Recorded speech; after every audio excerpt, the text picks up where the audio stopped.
The verification of diligence theorem, sigma k equal to 1 to n vk ik equal to 0. That is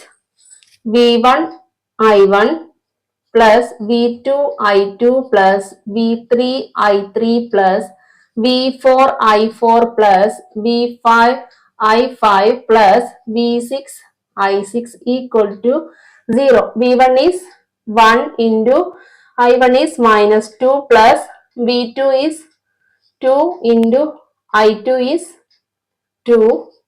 then plus v3 3 into i3 is minus 2 plus v4 is 4 into i4 is 4 plus v5 is minus 2 into